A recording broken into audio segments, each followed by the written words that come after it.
Ang Vice President nagipit sa Supreme Court talaga kumakapit. Confirmed, wala talaga siyang balak harapin itong kaso na kinahaharap niya ngayon dito sa impeachment sa House of Representatives. Alam natin na talagang desperado na sila, natatakot na lumabas ang ebidensya, natatakot na lumabas ang katotohanan. Kasi alam ni VP Sara, paglabas ng ebidensya, wala na siyang takas. Sir, how will this affect the April 14 hearing? Well, sana wala itong epekto doon sa proseso natin dito sa House of Representatives. Dahil ito isang constitutional mandate na dapat nating gawin at dapat nating ginagawa habang ginagawa natin iba pang mahalagang trabaho na tugunan ang problema ng ating mga kababayan.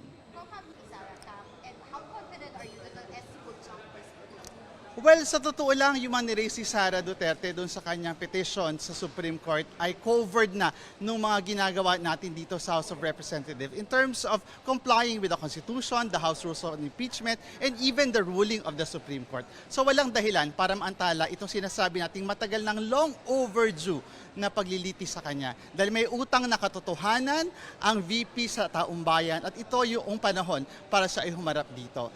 So hindi po kayo nangangamba kasi yung isa sa mga ginamit yung arguments ulit is yung violation dun sa one-year bar, which was the reference of the Supreme Court bakit naging unconstitutional yung first impeachment. So wala po ba kayong fears about that argument this time?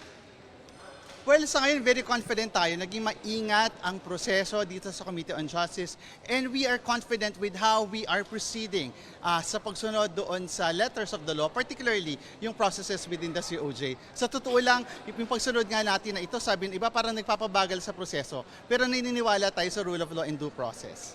Kung may regret pa kayo na nag-endorso kayo ng complaint before February, kasi same sa mga opposing Well, wala tayong regret kasi sa dulo malinaw yung pananagutan natin sa taong bayan. The same way na sana malinaw kay VP Sara yung pananagutan niya sa taong bayan. Wala siyang karapatan na mag-aspire for a higher position kung dito pa lamang bilang vice-presidente, hindi na niya kayang gawin yung kanyang constitutional mandate. Sir, may pinapa-invalidate si Sara sa House Rules on Impeachment, dalawang sessions.